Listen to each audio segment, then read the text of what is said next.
Open almost any social media app, and it doesn't take long before you see it. Someone promising you can get rich with little effort. Dropshipping tutorials, crypto hype videos, make $10,000 a month working from home. Ads. They're polished, fast-paced, and always come with a hook that makes you feel like you're missing out if you don't join in. Social media has become the new marketplace for scams. Not the obvious kind, but the ones dressed up as opportunity. These schemes thrive because they don't look like scams at first glance. They look like entrepreneurship, hustle culture, or financial literacy. They borrow the aesthetics of success: luxury cars, designer clothes, exotic vacations, to sell the dream. And in a digital environment where clout equals credibility, all it takes is a rented Lamborghini or a borrowed mansion to convince millions of viewers that someone has unlocked the secret to wealth. But here's the truth. Most of these opportunities don't make money for the people joining. They make money for the people selling the dream. Dropshipping courses often cost hundreds, sometimes thousands, yet the information is recycled and freely available. Crypto hype influencers push coins they secretly own, cashing out while their followers buy in at inflated prices. Multi-level marketing schemes disguise themselves as online businesses, but the real product being sold is recruitment itself. The irony is that social media doesn't just allow this behavior, it rewards it. Algorithms amplify flashy content that sparks envy or aspiration. A video of someone making stacks of cash in their bedroom will travel faster than one carefully explaining the risks. The platforms profit either way, whether users are inspired, skeptical, or scammed.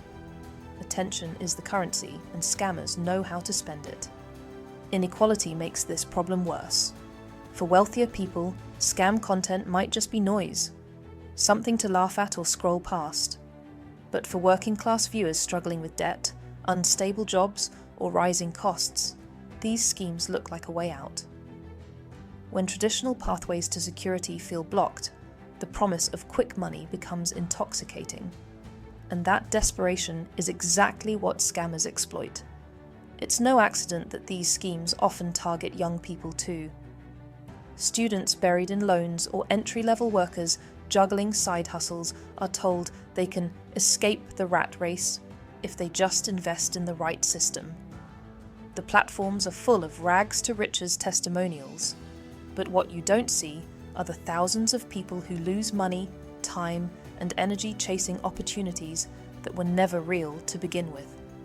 And while scams aren't new, social media has given them unprecedented reach. In the past, a scammer might have to cold call or spam emails. Today, one viral video can recruit thousands in hours.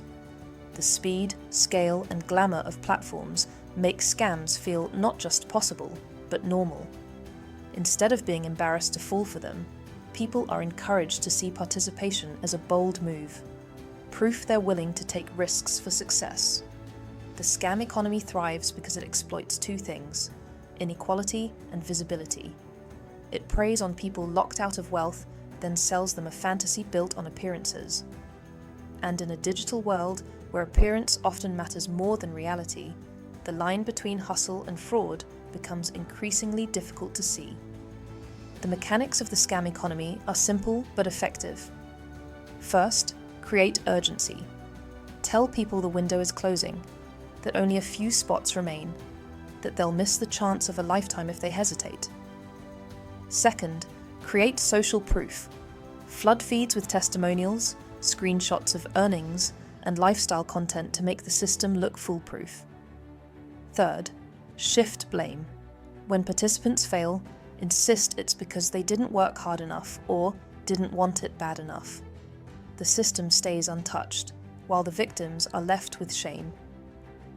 This formula shows up everywhere. In day trading groups, Amazon automation services, and coaching programs that promise six-figure incomes. The language changes, but the model is the same. Sell hope, charge fees, blame the customer when it doesn't work out. And because the internet moves so fast, scammers rarely face consequences before they've already cashed out. By the time regulators step in, a new scheme has already gone viral. But here's the deeper issue. Social media itself blurs the line between scam and success. Influencers use the same tools to build legitimacy: luxury aesthetics, viral testimonials, motivational speeches. For audiences, it becomes difficult to separate someone genuinely sharing their journey from someone fabricating it for profit. When visibility equals authority, scams don't just survive, they thrive. The scam economy also reveals who gets punished for failure. Wealthier influencers caught in shady schemes often bounce back with little damage. They pivot to new ventures, rebrand themselves, or leverage their audience into fresh opportunities. Meanwhile, working-class participants who lose money are left with nothing but debt, shame, and a digital footprint that won't disappear. Once again, inequality decides who can recover and who gets ruined. And here's where social media's role becomes undeniable. Platforms profit every step of the way, from ad revenue, boosted scam content, and the engagement scams generate. They know which creators are pushing shady opportunities, but as long as the content drives clicks, it's allowed to flourish. Even when platforms do crack down, enforcement is inconsistent, often targeting smaller players while big names find ways to adapt and survive. The biggest danger of the scam economy isn't just financial loss, it's cultural normalization. When young people see scams go viral daily, when they see peers idolizing get-rich-quick influencers, they learn that manipulation is just part of the game. The hustle itself becomes more important than the product, and appearances matter more than ethics. Scamming becomes aspirational, not a crime, but a content strategy. So what's the way forward?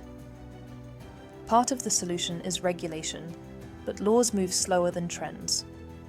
More importantly, we need to challenge the culture that makes scams thrive. That means asking why so many people feel shut out of real opportunities, why desperation pushes them toward risky promises, and why platforms are allowed to profit from cycles of exploitation.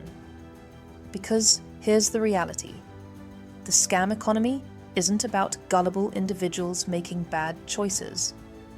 It's about a system that leaves millions so vulnerable that even false hope feels better than none.